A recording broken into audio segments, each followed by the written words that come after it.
The Johnson Wax Program with Fibber McGee and Molly.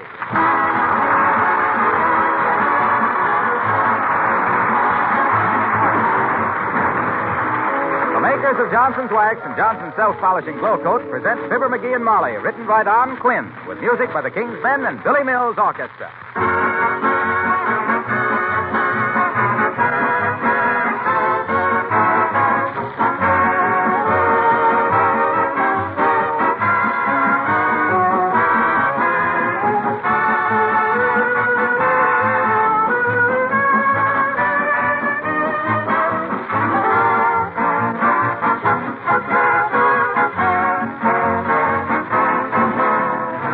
The amount of money you make can change. The value of a rationing coupon can change, but there's one thing that never does vary. There are only 24 hours in every day. Nothing you or I can do will ever make it 25. Which brings me to an interesting letter we received last week from a woman in busy Detroit. This is the first fan letter I've ever written, she says, but when I consider all the time Johnson's Wax has saved me, I just must write. Like nearly everybody else, I now do all my own housework and care for my 2-year-old son. For all its time saving, I say thank goodness for Johnson's Wax.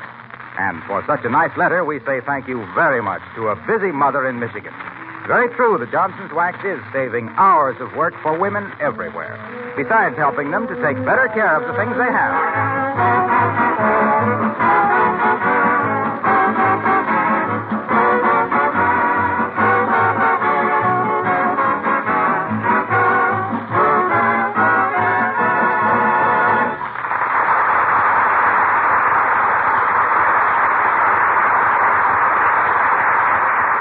It's been claimed that the female of the species is more deadly than the male. But when the male man is a woman, well, here on Pins and Needles waiting for her arrival, we find Fibber McGee and Molly.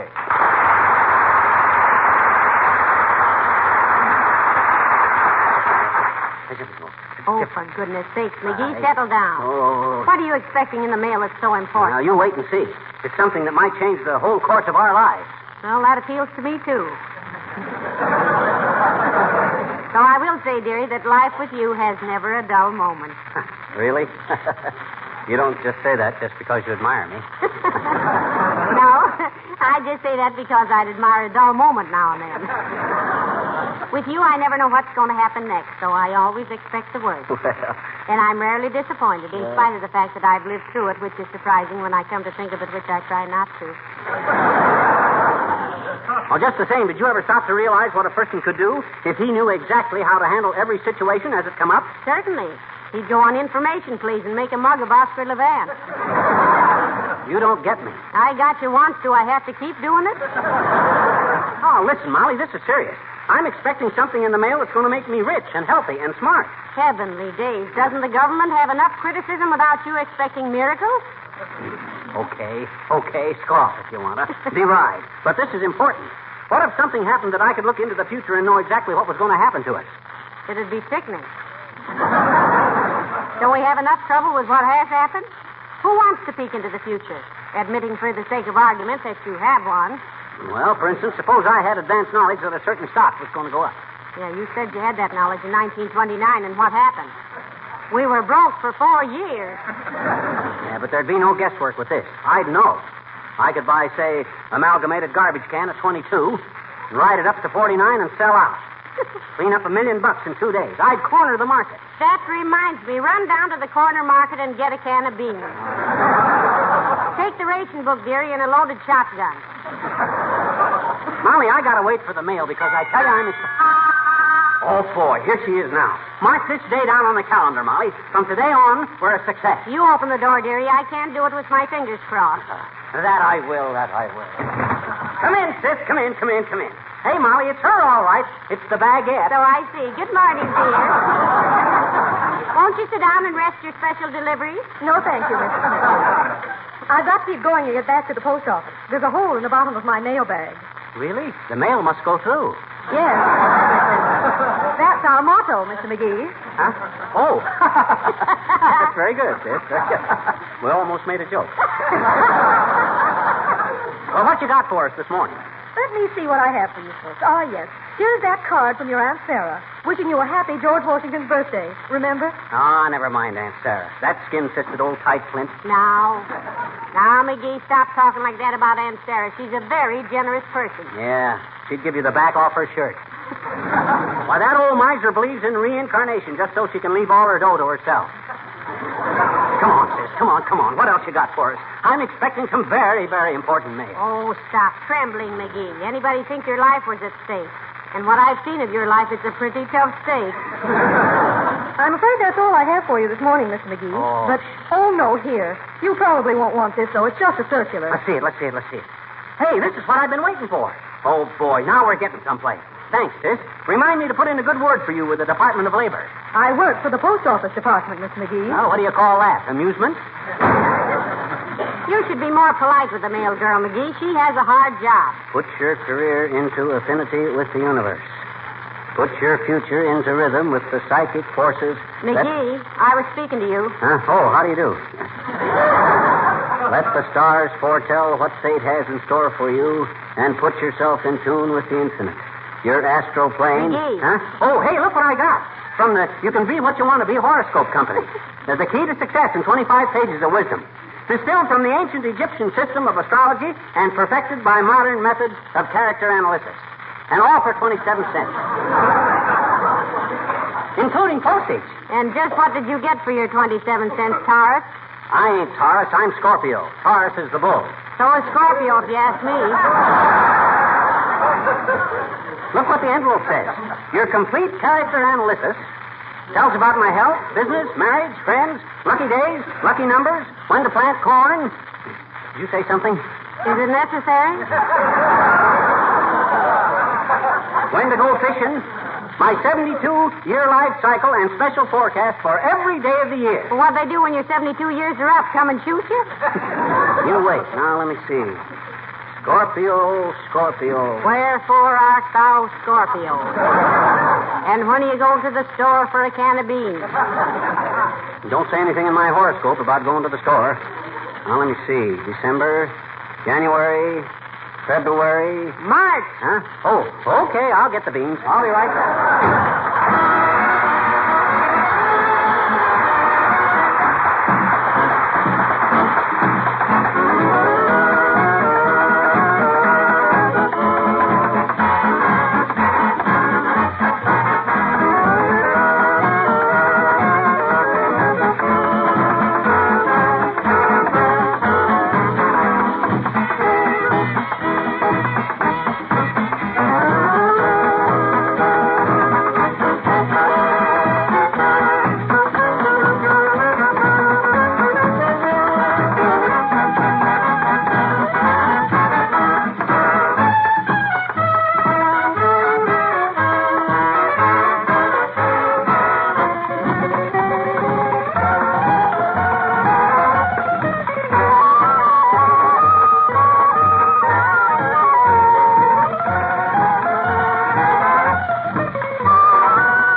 Wistful Vista, Molly McGee speaking. Who? Mr. McGee? No, he isn't here just now. May I take a message? Yes. Oh, an old schoolmate of Fibber's. Yes, I'll tell him. What was the name again? Stillwell? And the first name? Stuffy? Yes, I'll tell him you called Mr. Stuffwell. Yes, I'll tell him. Goodbye. That's funny. I don't remember McGee's mentioning anybody named Stuffy Stillwell. Still, it might have been an old pal of his. Scorpio under the influence of Venus. Don't say anything about tomorrow. Well, here's your beans, Molly. Thank you, dearie. What does your horoscope say about getting some meat for Sunday? Nothing, but look what it says about today. It says March 16th will be a day of surprises for Scorpio. Hey, incidentally, what is a Scorpio? Well, I think it's Latin for a scorpion, dearie. Oh. And a scorpion is a kind of a lizard or something. I see. Does a Scorpio bite? No, confidentially, it stings.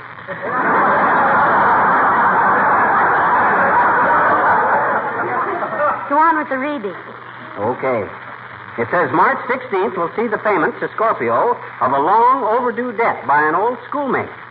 I don't know what that means. I can't think of any old schoolmates. Oh, heavenly days. I almost forgot, McGee. Huh? An old schoolmate of yours called up while you were at the store. What? He did? Who was it? He said to tell you Stuffy Stillwell called. Stuffy Stillwell. Well, how be it? Oh, Stuffy Stillwell.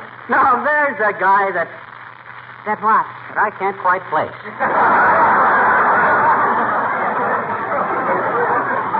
I wonder where I knew a Stuffy Stillwell. You remember him from school? No, I don't. Maybe he was in your geometry class. Oh, that's it. That's why I don't remember him. I never took geometry. You know, maybe there's something to this astrology business after all, McGee.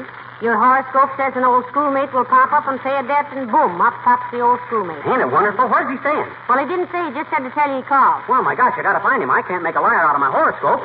Maybe your horoscope gives his phone number, too. What else does it say? Oh, let me see. No, it just says, be on your guard against a dark-haired, well-groomed man with a glib tongue and smooth manners. I wonder who that... Hello, folks. Am I intruding? Oh, not a bit, Mr. Wilcox. It's nice to see you. Dark-haired, well-groomed, glib manner, smooth tongue. Well, what do you want, Junior? And watch your step. I'm on my guard. What are you talking about? Well, he just got his horoscope, Mr. Wilcox, and it says to beware of a dark-haired, well-groomed man. Well, on second thought, Molly, I was wrong. I apologize, Junior. You're not well-groomed. Why, McGee, he is, too. He is not. Look at him. No sideburns. No spats. No cane. No carnation. Why, he looks like a tramp. Well, I used to have sideburns, but they got too long, and I cut them off. Oh, how long did they get, Mr. Wilcox? Well, long enough so people began asking me why I had my hat tied on. What sign were you born under, Fibber? Leo? No, Scorpio. What made you think I was Leo? Well, Leo means lion. I get it. Scorpio is a wonderful sign under which to be born under, Junior. Listen to what the chart says about Scorpio. Yes. It says Scorpio natives are endowed with strength, discretion, ingenuity, and kitty.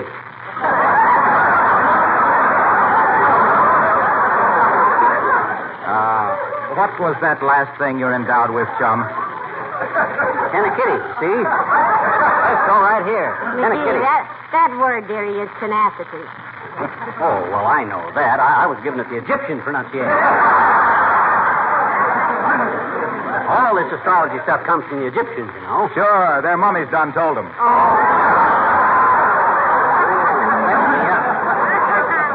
Well, I'm sort of a believer in that stuff myself, folks. Are you really, Mr. Wilcox? Sure, let me show you. When did you buy your kitchen linoleum? In what month?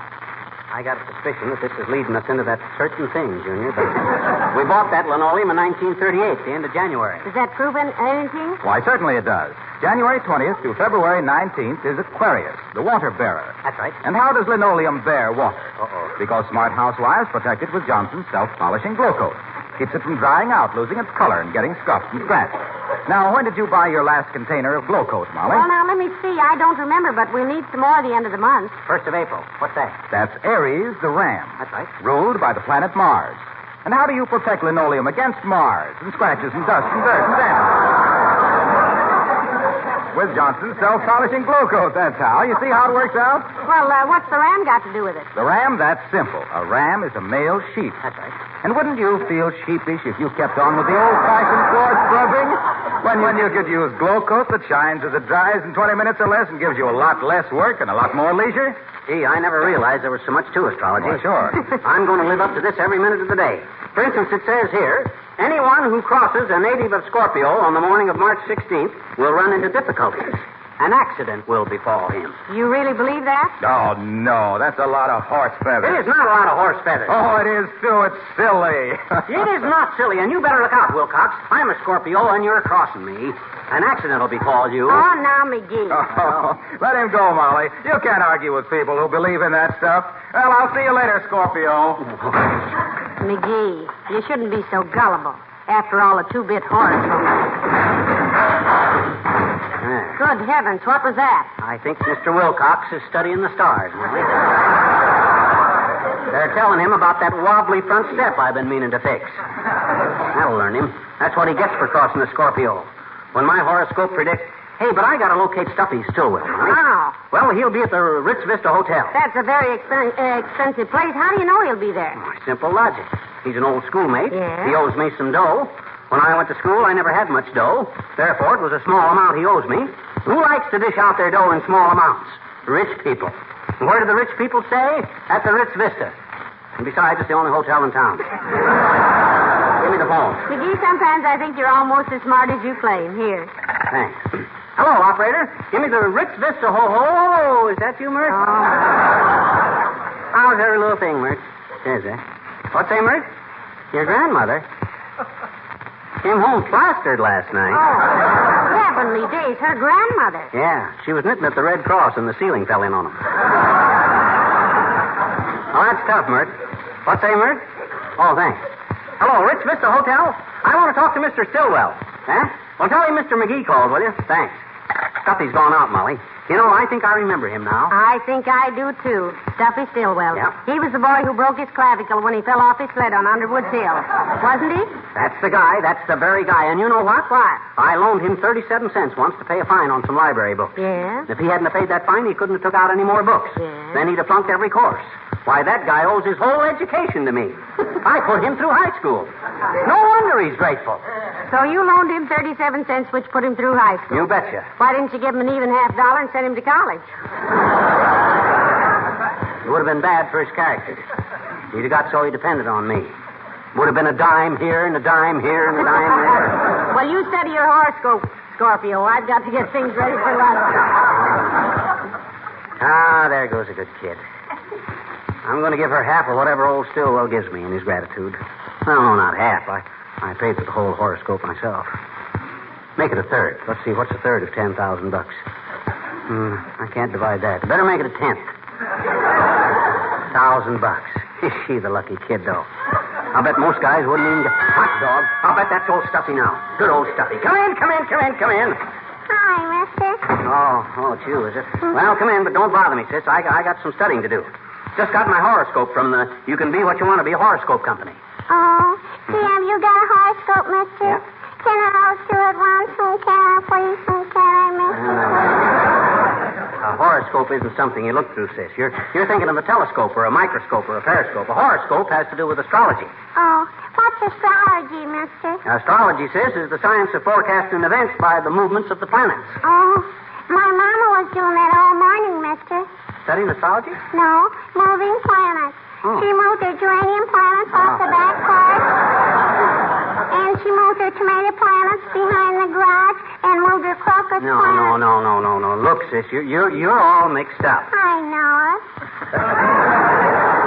By planets, I mean the stars in the sky, like the sun and the moon and the stars. Oh. You see, everybody's life is influenced by the stars. Everybody is born under some kind of a sign. I know it. Mm-hmm. I had a puppy once, and he was born under a cigarette sign on the corner of 14th.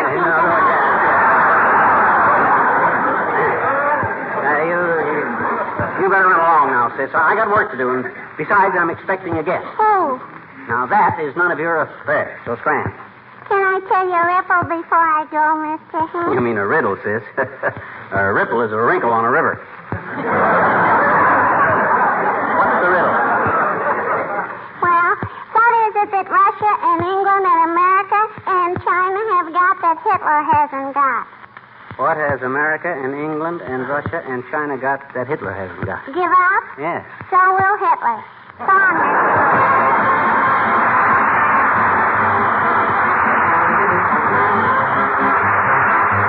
The King's Men sing Irving Berlin's newest song, This Is the Army. We don't like it. Herr Dr. Goebbels is on the air today. Let's tune in and get Berlin and hear what he has to say.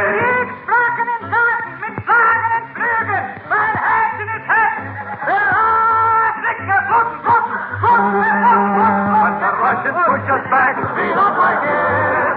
In the winter they attack, we don't like it. Then they call us ruthless murderers, we didn't make a fuss. But now they're invading, they can't do that to like it. They got ships and planes and tanks, we don't like it. While we're winning as we should, Hitler speaks from das ist gut. But when Hitler don't make speeches, We don't like it. when the RAF begins, We don't like it. when they fly above Berlin, We don't like it. When they showered us with paper, why we didn't make a fuss. But bombs with explosives, they can't do that to us. Every cupboard here is bare. we don't like it. And we got no clothes to wear, we don't like it. Herman Goering had to speak in the same suit twice last week. And when Goering can change costumes, We don't like it. When the German troops retreat, we don't like it. When the Allied nations meet, we don't like it. They got soldiers who are not afraid of Heine, Fritz, or Gus. That's not how we planned it. They can't do that to us. In Japan, our hands are tied. We don't like it. Mussolini's on our side. We don't like it. We should take our rightful place, for we are the master race. But they...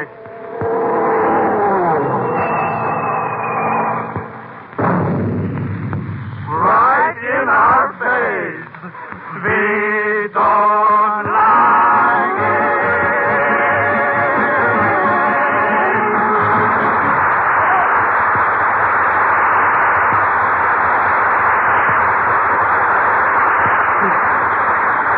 Lunch will be ready, dearie. Better get washed up now. Okay, but listen to this, will you? My horoscope says 5 presidents of the United States were Scorpio subjects. Really? Yeah, John Adams, James Gay Polk, James Garfield, and Theodore Roosevelt. That's only 4. I know, but I've been thinking of going into politics myself. There's a friend of mine, Fred Nitley from Starved Rock. Hey, I'll bet that's old Stuffy Stillwell. Let him in, Molly, let him in. Gee whiz, don't keep old Stuffy Oh, sitting calm up there. yourself, McGee. It's only Mrs. Upington. Oh, what does that old beanbag want? I don't know, but aren't you forgetting your horoscope? What do you mean? Well, it says for you to be courteous and polite to everyone up until 12 o'clock noon, remember? Oh, yeah. And it's still 5 minutes to 12. Oh, well, do me a favor and tell me when it's 12 o'clock, will you? Because... Come in. Well, hello, Abigail Dodd. How do you do, Mrs. McGee and Mr. McGee? Good morning, Mrs. Uppington. A very good morning to you. You're looking very charming this morning. As the cream and sugar said to the spoon, won't you join us in a cup of coffee? Thank you. Don't you, aren't you... Is anything wrong, Mr. McGee? Oh, why no, my dear girl. Not a thing. Thank you for inquiring, however. What time is it, Molly? 4 minutes. 4 minutes to 12. If you mean his unusual politeness, Abigail, his horoscope advised it. He was born under the same sign as little Lord Fauntleroy. Oh, how utterly fascinating. I used to be so interested in astrology, and I was going to the dearest Swami. Swami, eh? You a pretty good swimmer, Uppy? A Swami has nothing to do with swimming, dearie. A Swami is a man with a towel around his head who looks into the future. Most guys I've seen with towels around their heads were moaning about the past.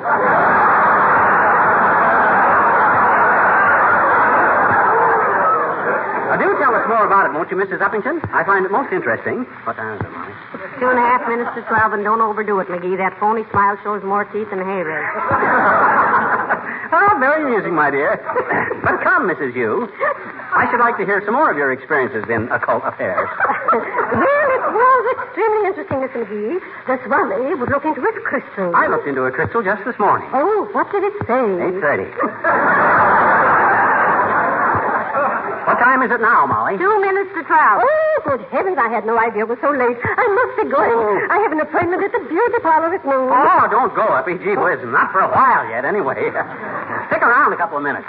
Why, Mr. McGee, how charming of you to insist that I simply must be going, really. 1 minute and 45 seconds. Oh, come on, Uppy. Sit down a while. I have so many things I want to say to you. Can't you tell me later? That's the only time he can tell you. 1 minute to 12. Good gracious, only 1 minute to get to the beauty parlor. I must rush along. Good day, my dear. Goodbye, Mr. McGee. All the dirty luck. A half a minute more and I could have opened up on the old wind But channel. why, McGee? She hasn't done anything to you. I know that, but she rubs me the wrong way. You mean she ribs you the wrong way. Every time you get into an argument with her, she pins your ears back. And on you, it looks good. But she don't. Hey, I almost forgot. I got to find Stuffy Stillwell. Seems to me you're getting awfully excited about a loan of 37 cents. You think he's only going to pay me back 37 cents? You realize what the compound interest is on 37 cents for over 20 years? Why, it's around $10,000. How do you know? It's just a rough estimate. It might be more for all I know. But when a rich millionaire like Stuffy Stillwell decides to come... Come in. Does Mr. Fibber McGee live here? I am Mr. Stillwell. Well, I'll be a good old Stuffy Stillwell. Stuffy, old man, come right in. Long time no see. The same old McGee, still coining phrases. And my goodness, isn't this little Molly Driscoll? Molly Driscoll as was, Mr. Stillwell. Molly McGee, now won't you sit down? Sure. Sit down. Let's talk over old school days, eh? Remember the time I loaned you that 37 cents to pay your fine at the library? No, I don't remember that. What? You don't? Well, then why? I mean, my horoscope says you... Well, you sure look like you've done all right in the world, Stuffy, old man. Have much of an income tax this year? Don't be so subtle, McGee. You know, Mr. Stillwell, it's a funny thing, but Fibber's horoscope told him an old school chum would show up today and repay an old debt. Isn't that strange? Oh, I don't know. That's exactly what I came for, Molly. Forget it, Stillwell, old man. Shucks, what's 37 cents? What if it did let you complete your education so you could go on out in the world and get rich? What if it was the turning point in your life? Gee whiz, I'm proud to be responsible for your success. I don't remember any 37 cents, McGee. All I can remember is the time I was sliding down Underwood's Hill on my sled, and you hit me with a snowball and knocked me off the sled, and I broke my collarbone. I told you it was his clavicle, McGee. And I was laid up for 2 months. Yeah? And I swore if I ever caught up with you, McGee, I'd pay you back for that. Now, here you are. Oh, heavenly days. If he wants to make anything of this, Molly, he can see me at my office in New York. I am president of the You Can Be What You Want to Be Horoscope Company.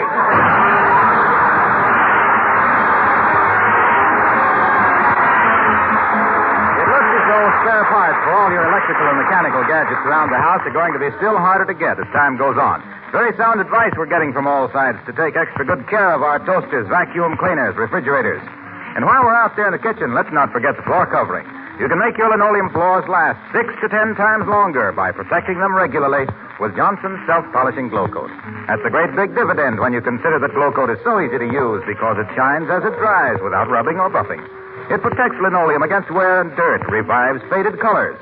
And glow-coated floors are easy to keep clean because spilled things are wiped up in a jiffy.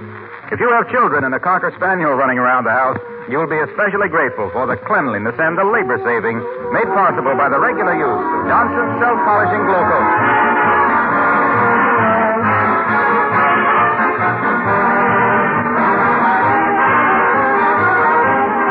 Does your jaw still hurt, dearie? Not too bad. That guy sure packed a wallop, don't he? Yes, and while you were still unconscious, he came back and left 37 cents for you. What? No interest? He said that he really intended to kill you, but he saw your elk tooth and realized you were out of season. Okay. Good night. Good night, Al.